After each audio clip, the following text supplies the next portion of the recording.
usually young, usually immigrant, usually poor, Right. and they don't want to raise that baby. They're not ready to raise that baby. They don't know what to do. They don't know what their options are. Exactly. In California, there's an option. You have 3 days. After the baby's born, you can take the baby to an emergency room Right. or a fire station and say, I don't want to raise the baby. No questions asked. We'll take the baby from you. Right. Excuse me. A couple of problems. One is most young mothers don't know they have this choice. So my bill will publicize the bill. We'll get more information out, and we'll make sure that these young mothers know. The second problem is 3 days isn't long enough. We're finding babies abandoned all over California that are older than 3 days old. Right. They're more than 3 days old. So the doctors, the nurses, the OBGYNs, social workers, everybody says 3 days isn't enough. The standard around the country is now 30 days. 22 states allow for 30 days. I've tried to expand the bill to save lives. That's the purpose of the bill, because babies continue to be abandoned and they die. Right. So I've sent the bill to the governor 3 different times, expanding it beyond the 3 days. He's vetoed it 3 times. Why? I understand. I don't understand. I think it's just a general callousness by the governor. I just don't think he cares. And he doesn't understand what these young mothers are going through. What is his logic, though? His logic is that he thinks if we expand it beyond 3 days that the babies are going to be subject to abuse. Those babies are going to be subject to abuse anyway. Let's take them out of those abusive households, is what I say, in response to his arguments. They don't make any sense, quite frankly. Yeah, it doesn't make any sense. Well, since you're running for Attorney General, and there's been a lot of talks about crime, you have a bill that you have sponsored that would help the victims of crime. Could you tell us about it? Well, we had an audit by the state auditor Right. last year. And the findings of the audit about the Victims' Compensation Board and Victims' Compensation Fund were very disturbing, very troubling. This board is supposed to send money out to the victims of crime. The money in the fund is collected from penalties and fines against criminals, convicted criminals. Right. So we have up to $60 million in this fund. Right. So they're supposed to pay you if you lost wages because you were a victim of a crime, if you went to the hospital, if you lost your car. The fund is supposed to pay you for those losses. In many instances, it takes up to 4 years for the victims to recover the money. Huh.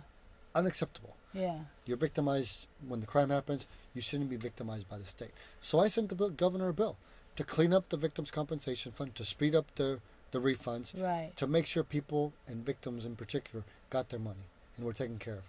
The governor vetoed that bill. I don't know what his logic was. I don't understand his logic. I don't agree with his logic. I think most of his vetoes of my bills are personal in nature, because I've been the governor's most outspoken critic. Since I arrived in the legislature in 2005, I have always been the Democratic critic of his proposals. Right. When he wanted to eliminate health insurance for 1 million kids, I stood up on the floor of the assembly and I said, Governor, this is a dumb idea. I said it was dumb. It didn't make any sense. When he wanted to eliminate Cal Grants, I said, Governor, this is dumb. It doesn't make any sense. When he wanted to take away the benefits for the surviving spouses of firefighters and cops that die on the line, he wanted to take away the benefits for their kids after they died in the line of duty. I said, Governor, that's not a good idea. Did he call you girly girl? Girly men? Girly man. I've always stood up to the governor. I've always fought against the governor. Part of that is because before I went to the legislature, I was a union lawyer for 10 years. Oh, that's right. So, You're a labor lawyer. so I'm always willing to fight for working men right, and women. right. And I brought that attitude to the legislature. And part of the challenge with that, however, is because we have a Republican governor and he doesn't like criticism because he's an actor, my bills get vetoed. Right. I'm okay with that. It's part of the job. I'm going to always stand up for working men and women every day, and for kids. Right. Well, what's going on with the employment picture and what the governor is doing? They're hiring people. They were going to hire people. Next thing you know, they're not hiring people. And I mean, supposedly, President Obama gave California $52 billion stimulus money to jolt, quote, the economy for employment. What's happening with that?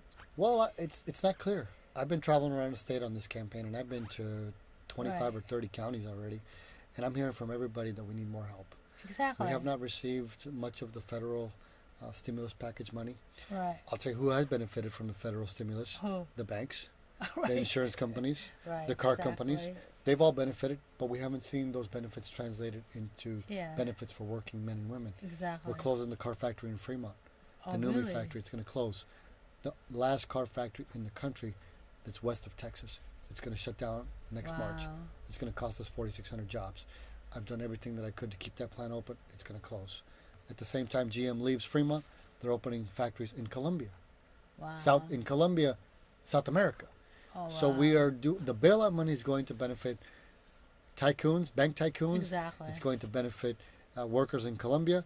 We have to make sure that the stimulus money gets down to workers right here in the United States and puts people back to work, because that's Right. what we need. We need people to feel like they have a job, they have a secure future, Right. they can start to spend money, they can buy a house, they can send their kids to college. All of those things are going away in California and in the United States. Right, right. So, since you're running for Attorney General, what would be the first thing that you'll do when you become Attorney General? Well, the first thing, as a top law enforcement official Uh-huh. in the state, the top cop, you have to make sure that we're safe. Right, Public safety has to be the top priority. right, How do you deal with public safety? First, you have to fight the gangs on their turf. What's their turf? High schools. That's where they recruit their gang members. That's where they sell their dope. So one of the proposals that I have is to put a uniformed police officer on every troubled high school in the state right. to make sure that we are fighting with the gangs on their turf.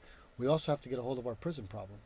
We have a failure rate of 70% in our prisons. Huh. What do I mean by that? 7 out of 10 people that leave our prison system, within 4 years, they're back in. It's a 70% recidivism rate. It's the worst in the country. We have to get a hold of our recidivism rate. And we also have to make sure that the state is running the prisons, not the gangs. The gangs have a stranglehold in our prison system. Oh, they do. They do. They absolutely do. They have bank accounts that we have for them in the state. They're called trustee accounts.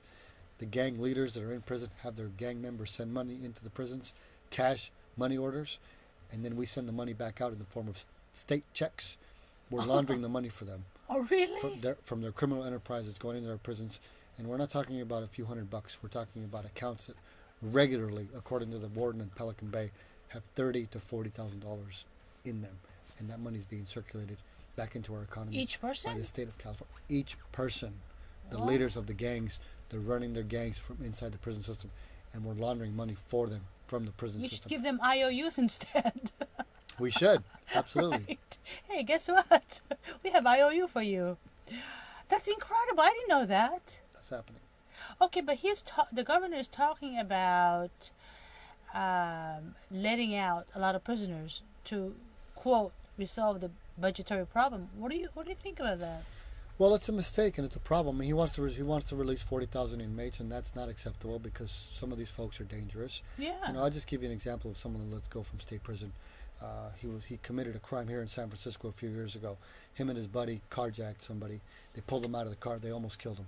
Most attorneys think that the case was undercharged, that there should have been more serious charges brought. They plea bargained the case down to a carjacking. The guy did 3 years in prison, was let go. After he was let go, we thought he raped 3 kids, killed somebody. We didn't know where he was. This person, released from San Francisco, went on and he killed 4 cops in Oakland. That's the guy that killed the 4 cops. We cannot let people that are dangerous out early. We have to monitor them. That's part of the prison reform problem and the reform. Right. Making sure we have enough parole agents, making sure the caseloads aren't too high. Right. Because if you're in charge of 120 ex-convicts, you can't watch them. Exactly. You can't protect the public. So our top priority has to be public safety. And when I'm Attorney General, I'm going to make sure that it is, that our neighborhoods are safe. Yeah. It doesn't matter if we have the best schools in the world. If our kids can't walk to school and be safe and live in safe neighborhoods, it doesn't matter how good our teachers are. So we have to have public safety. We have to make sure that we put the resources to public safety. Well, campaigning is really hard. So who have endorsed you so far? Well, I'm very honored to have received the endorsement of the largest organization of police officers in California. It's called PORAC, Right. Peace Officers Organization. They have 62,000 members. That's what they represent. So I think that I'm the candidate of law enforcement and public safety. I'm very honored by their support, and I've been supported by police groups from all over the state, from the San Diego Deputy Sheriff's Association, the San Jose Police Officers Association, the Sacramento Police Officers Association. I have support all over the state for my campaign. I've been endorsed by Fiona Ma right here in San Francisco. Oh, good for you. A great friend, Good a great supporter, a great assembly member, doing a great job representing great, San Francisco. Of course. So the campaign's been going great. So I feel very good about the support. Is the San Francisco Police Officers Association going to endorse you? Well, I know that they have a lot of problems with some of the other candidates in the race, and I have had conversations with them, and I'm hoping that that soon they will endorse me and support my candidacy as the law enforcement candidate in the race. Oh yeah, that'll be awesome. That'll be very good. How about, I would imagine a lot of the labor organizations will be supporting you as well, huh? Well, as we discussed earlier, I was a labor lawyer for 10 Exactly. years before I arrived in the legislature. So I have been picking up a lot of support from from not only police officers but firefighters.